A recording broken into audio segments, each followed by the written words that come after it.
Guys, wala, no choice talaga.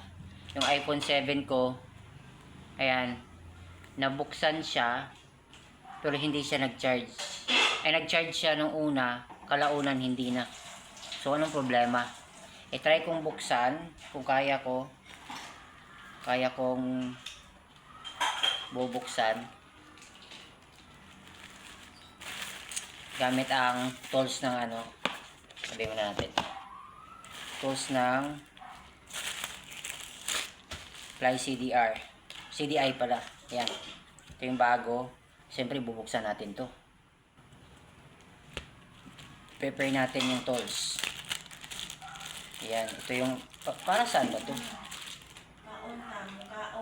Pang ganun sa screen. Ito yung tools. Para saan to?